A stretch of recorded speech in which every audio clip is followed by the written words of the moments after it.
Welcome back to Steven. If you've been putting something off, well, hi, glad to be a part of it. And today, from someone going shoes off in a bathroom stall to bosses learning the hard way about their own reports, we've got some great revenge stories, all starting with a post titled, "The Airplane Cleaner Stole My AirPods." About 6 months ago, I had a layover in Houston. After deplaning and going through security, I realized my headphones had fallen out of my pocket. I submitted the lost item claim with United and gave the description of the silicone case they had on them, plane info, seat number, the whole thing. I also set it to lost mode and included my phone number to call me. I emailed United a few times, stating that I could see that they had moved from the plane to what seemed to be the United office space. I now realize it was probably employee lockers. After about 24 hours, I saw them go to an apartment building. I watched them go from the apartment building to the airport, back and forth, and tracked the schedule. I gave United the address of the employee, their schedule, and what days they had worked.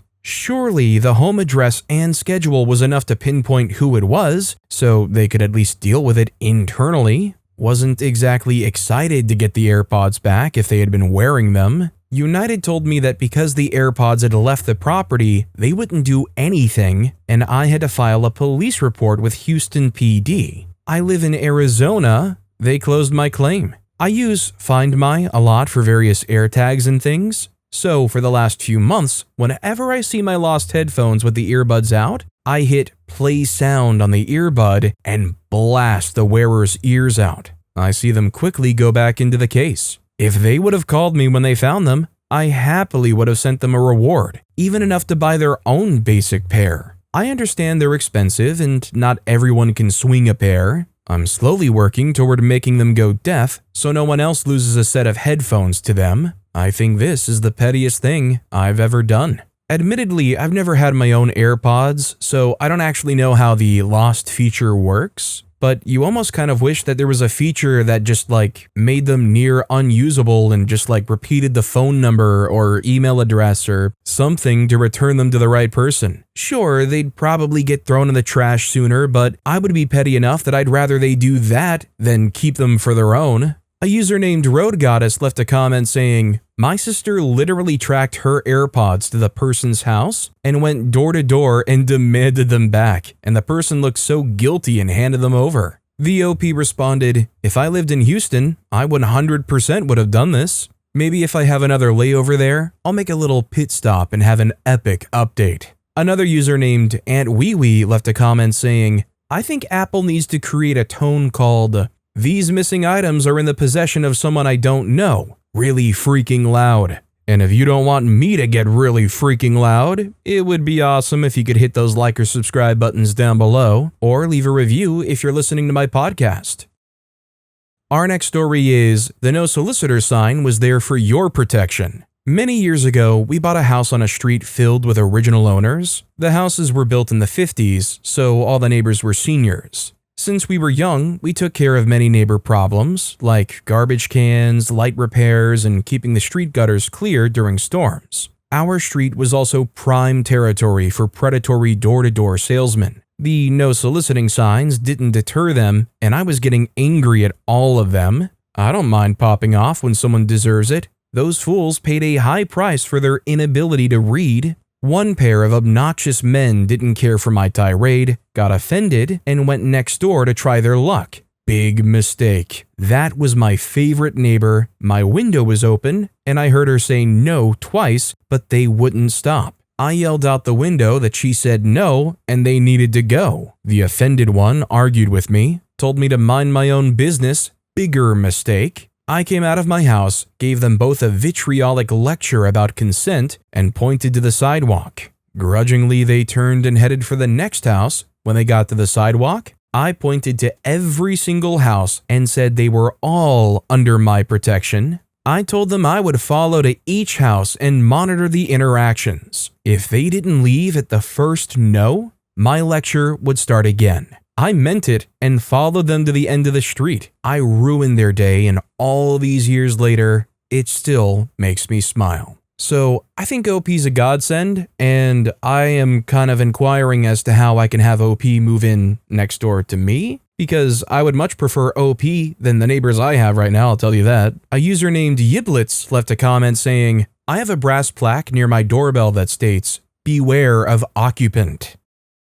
Our next story is, I had enough dealing with someone who wouldn't come out of the bathroom. This just happened a couple of hours ago. I'm currently on a trip and heading back home. I needed to make a stop, get something to eat, go to the restroom, etc. I pulled into a McDonald's and go to the restroom first. I notice someone is waiting and the person in the stall has their shoes off for some odd reason. Whatever, not my problem. I'll just go get something to eat first and then come back. So I make my order, get my food, and put it in my car for the road. Maybe 10 minutes has passed. I go back in, the person who was waiting is gone, and the same person is still in the stall, still no shoes on. I'm now wondering, did this guy die or something? Then his phone rings. He decides to answer it on speaker. Yeah, Dad? Hey, what are you up to? I'm taking a crap. This is when I knock on the stall to indicate, hey, someone's waiting. He responds with, what? I replied, someone's waiting out here. And his reply back is what finally got me. Well, you're going to be waiting a freaking while because I'm taking a crap. He continues the phone call,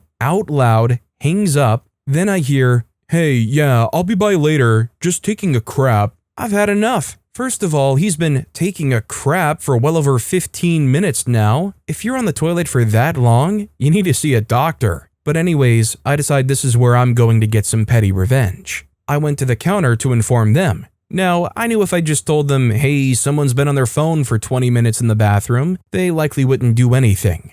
I asked to see a manager. A woman comes over, clearly not the manager, probably still a high schooler. And I say to her, I'm really sorry to be bothering you. I just wanted to let you know someone's doing drugs in the men's bathroom. Her jaw dropped and eyes bulged out of her head. She runs over to who is clearly the manager and tells her. At this point, I'm leaving. I'm going to go somewhere else to go to the bathroom. As I'm leaving, I see the manager and two other men storm into the bathroom. Well, I would love to know the fallout of that, but sadly that's where the story ended, and OP presumably went somewhere and found another porcelain throne for them to sit upon. I gotta be honest, the thing that really bothers me the most here, going shoeless in a McDonald's bathroom. Maybe when I was a little kid and I was clueless, I would play all over the play places and whatnot, and I would have to be reminded from my parents, wash your hands, there's bird flu going around. But once I got old enough to have a brain of my own, there is no way you would catch me going shoeless in a McDonald's bathroom. A user named Reddit reader AITA fan left a comment saying, 4 of my kids have worked in a McDonald's. The guy had his shoes off. You made the right call. At best, it was an employee dodging work. The more likely scenario is worse, and the employees needed to know. The OP responded, well, I appreciate that, but I honestly did it only because I was irritated with his crappy attitude. Coder Joe1 commented, that should scare the crap out of him. The OP responded to that, I'd hope so, because he clearly needed it.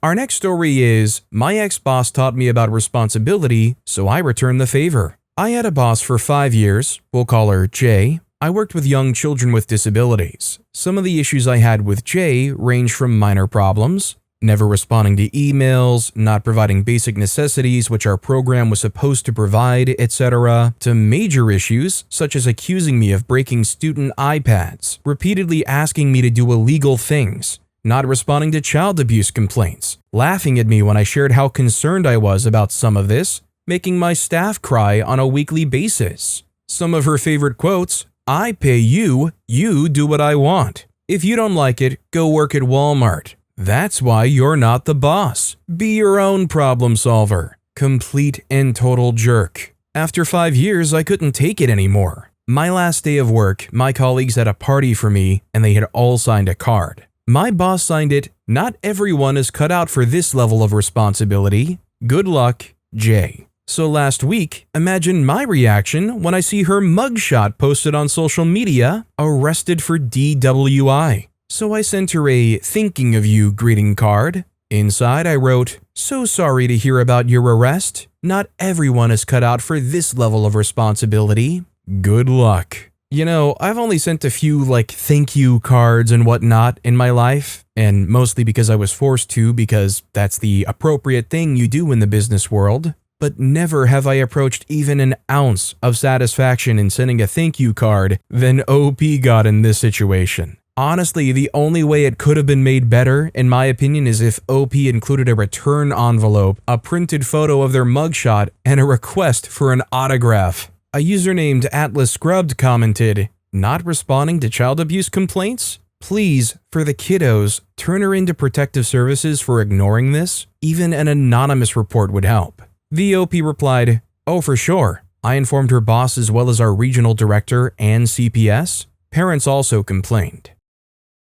Our next story is, you should teach your kids to 1. Clean up after themselves, 2. Treat customer service workers with respect. When I was a much younger man, I worked as a shift manager at a McDonald's in the UK. One day, there was a young-ish mother with 3 kids in the restaurant, probably ranging from 8 to 13. They were running riot, which was annoying but fine. It was only when they left I realized the extent of the state they'd left things. The girl working the dining area came up to me looking a bit ticked off and said I might want to get someone to come cover her as this is going to take a while. I went to take a look and told her instead that I would take care of it, as I felt bad for her. The entire table was littered with food and empty boxes. That's not a big deal. I never expected people to clear their tables. However, what the kids had also done was smear ketchup all over the seats and the wall. This wasn't accidental. You could see their handprints where they had tried to write things in the sauce.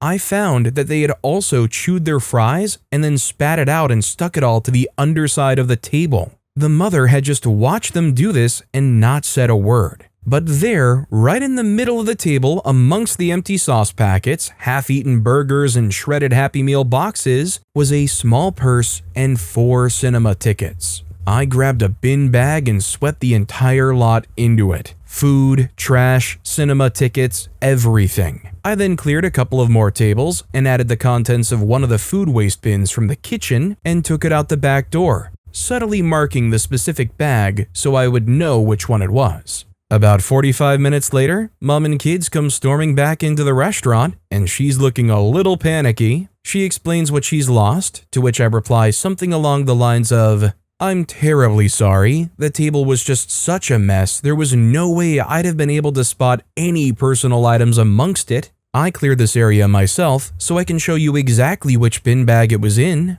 We were much quieter now, so I immediately sent the lobby girl on lunch, so there's no way she would be guilted into helping. The mum was seething with rage and told me I should go through it for her. I refused, very bluntly telling her it's not my problem. Knowing the movie started soon, I reminded her that she didn't have much time to wait for someone else to do it, and went back inside. I waited a while and came back out. As she was digging through the trash in the bin area, hands covered in sauce and half-chewed food, I said in the chirpiest voice I could, "I recommend in the future you not let your kids purposely make such a mess." I love the fact that she somehow left her purse there, which almost made it guaranteed that she had to go back and dig for that. Cinema tickets, for a mom like that, she probably would just hand wave it and be like, "Sorry kids, Mummy forgot, no cinema today." But her purse?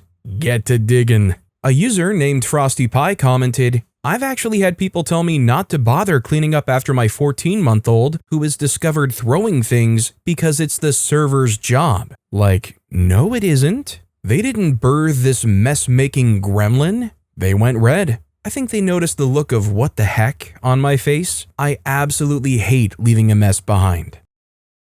Our next story is, my ghoster came crawling back, so I gave him a taste of his own medicine. I was fresh out of a relationship and was really hurt, so I went to dating apps looking for a hookup to get my mind off things. Not healthy, and do not recommend. I matched with this one guy and we hit it off instantly. I was honest with him about my situation, and he was really understanding. He said all the right things, how he was going to be a good bounce back from my last relationship, and how he even wants something more than a hookup since we get along really well. We were talking every day for about a week, and at the week's end, we hooked up. The day after, everything was still going normally, but after that, he stopped responding to my messages and would leave me on read. I would see when he comes online too, so it made me feel disrespected. I sent him one message saying if he was ghosting me, he should just unmatch. The next time I came to the app, he wasn't there anymore. I was so sad after this. It reopened so many wounds and had the adverse effect and made me think about my ex more and how I would never find a guy like my ex. Anyways, about 3 weeks later, I see a certain like from the same dude but on a different app. I actually saw him on another dating site as well a week after, and I sent a like because I was desperate and confused, but he didn't send one back even though he viewed my profile. At this time, I was healed up a little and no longer as desperate, so I wanted to play with him a little, and I liked him back. He immediately messaged back saying he was really sorry, blah blah blah. I know he was pent up again and thought I was easy. Anyways, we start talking again, more deeply than before. I told him he would have to win my trust back. He agreed. After about a week, he would always turn the conversation sexual, so I knew he was full of it, and he would ghost me again if we slept together. I decided to give in and told him to come over on Saturday. This was during the heaviest snow day, and it was really cold outside. I told him to come to my apartment building at 1 a.m. because I don't want my roommates to be awake. The day and time comes, and he texts me that he's here. After about 5 minutes, he texts again. After another 5, he texts again. I keep on leaving him on read since the app lets you know when someone's read your message. He tries calling on the app, but I ignore him. I see him typing, and I immediately unmatch. After about 30 minutes, I look through my window and see him practically running away since it was so cold outside. I made him come at 1 a.m. because I knew no one would be coming into the apartment then to let him in. He probably doesn't care and was using me anyways, but I'm happy I stood up for myself, even just a little bit. Don't get me wrong, I do think this is a great revenge, but I'm a little skeeved out at the whole, well, nobody at 1 a.m. would ever be letting them in. You can't really guarantee that nobody would ever have happened to have walked by or been in that general area and could have been susceptible to the whole, oh, I forgot my card, or oh, I'm here to see a friend. A user named Alleycat left a comment saying, as much as I enjoy the revenge, I'd be freaked out to do that when he knows where I live. VOP responded, thankfully we need card access for doors, elevator, suite, and room.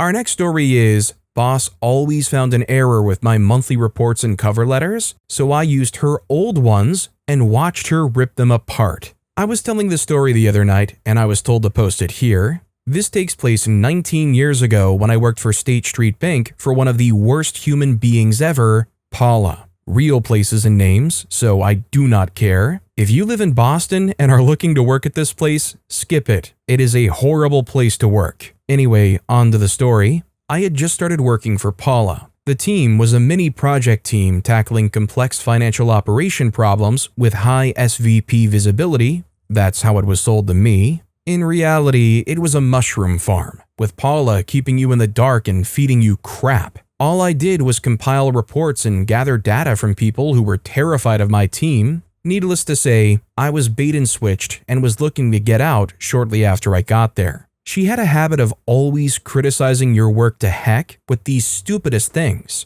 One of the reports I was responsible for was a weekly update on certain oil warrants out of Nigeria. To those that don't know, a warrant is an agreement to buy a commodity at a specific price, regardless of what the current value is. The reason being, there was an option to buy at $30 per barrel when prices peaked at $90 per barrel. We had no idea if the holder knew about this or not, but we had to monitor and report because the liability and loss would have been massive. Anywho, week after week after week after week, Paula would review and rip me a new rear over the format, verbiage, and every stupid thing not related to the actual numbers being right. Total ticky-tack stuff. One day, I was going through the network files and stumbled across an old folder for a similar project. It was Paula's handiwork before they gave her a team to manage. So, I decided to use her format for everything, even changing the report structure to look just like hers and using her cover letter language.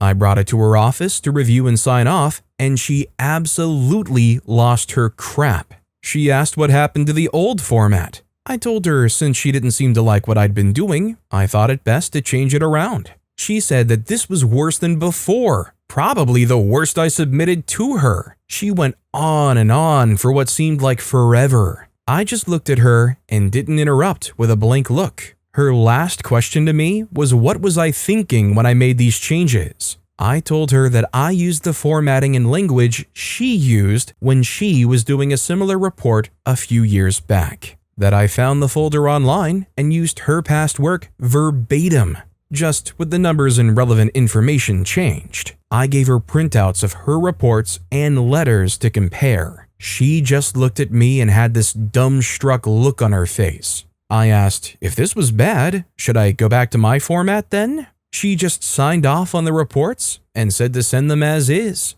I just wanted to confirm that they were fine to send because less than a minute ago, she said it was basically unreadable. She said they were fine as is and we didn't have time to redo them. So I sent them out. I was smart enough to find and save all of her old work, for example, to use. I noticed that she went through and deleted and moved the older folders after I encountered them because I expected her to. This cat and mouse game went on for the remainder of my time there. I would use her templates and past work and wait for her to tear it apart. After a few more times, she eventually figured out I grabbed all of them. She asked, and I told her I created standard operating procedures using all of her past work and had it saved locally. It seemed like a logical thing to do. I was able to quit a few months later. Freak you, Paula. I gotta be honest, I always love when people end their stories like that. I'm always like, yeah, freak you, Paula. I'm with OP, screw your reviews and your lack of standard operating procedures.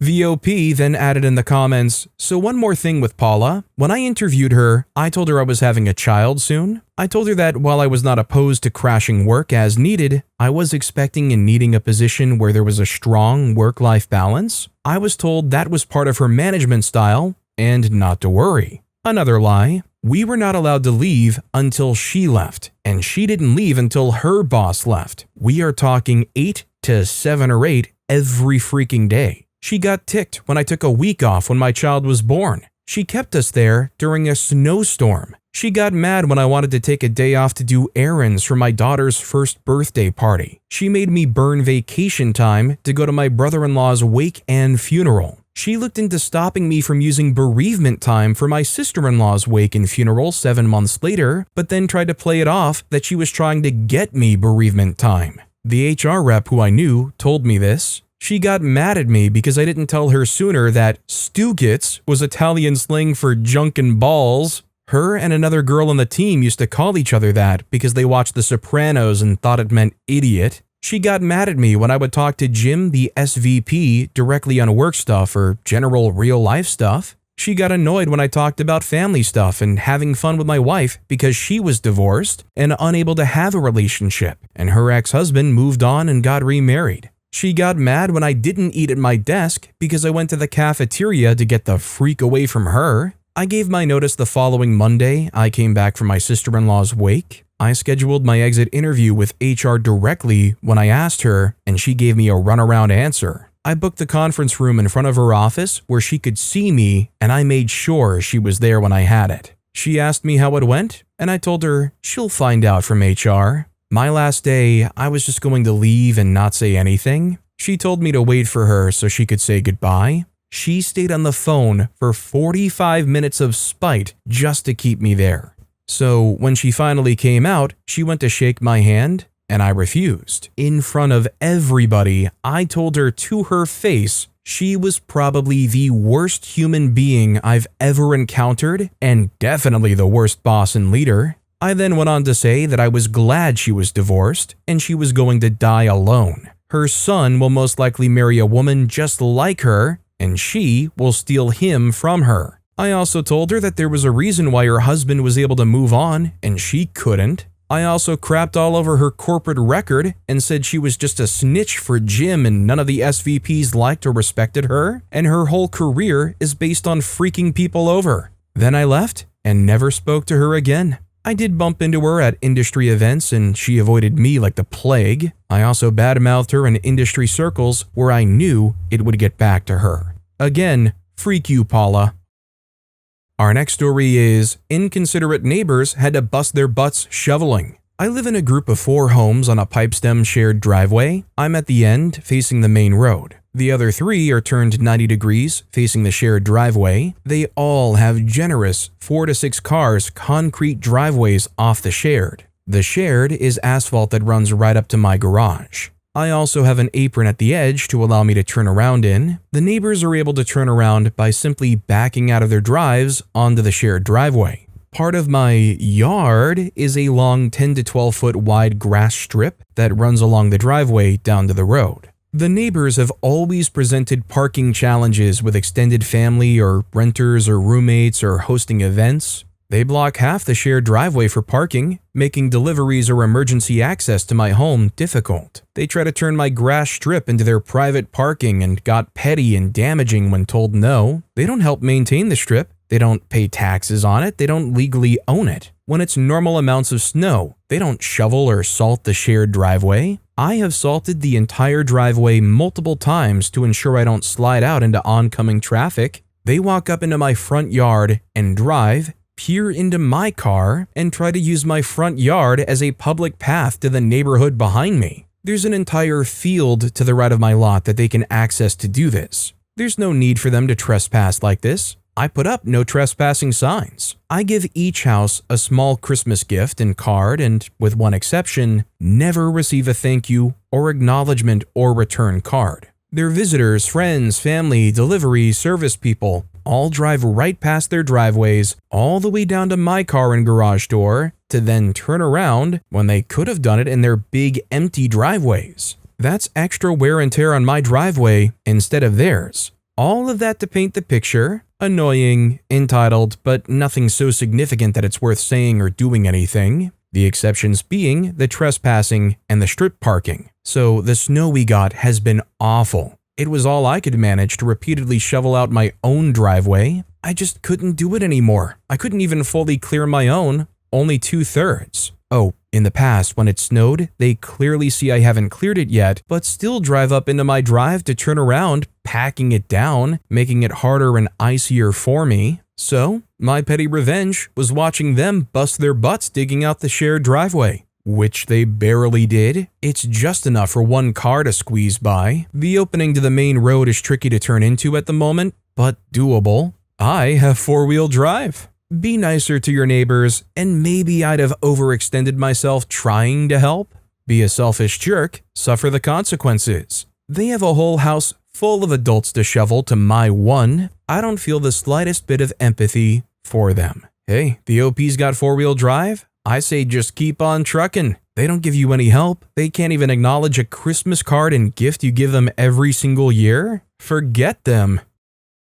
Our next story is A Key for All Occasions. A few years ago, I had an absolutely horrendous building engineer. He had been allowed to run amok for years. When I was hired, I was told I was hired to control him and less hired to manage the building. That's exactly what I did. He had to come to me for everything. I had to approve all the expenses. There were multiple small offices around the high-rise building, so I took away his office. He was also apparently charging a fee to let other tenants store stuff in vacant spaces. I put a stop to this as well. Needless to say, within a month, he quit. However, he began a very subtle campaign of harassment, coming into the building and changing things around. Obviously, he still had a key, following the new vendors that I hired. Just little things, random call hang-ups. Also, he must have had 1,000 different keys to all the locks. It was like a massive escape room trying to find out where things were. Go to room A to get a key for a box in room B to open door C.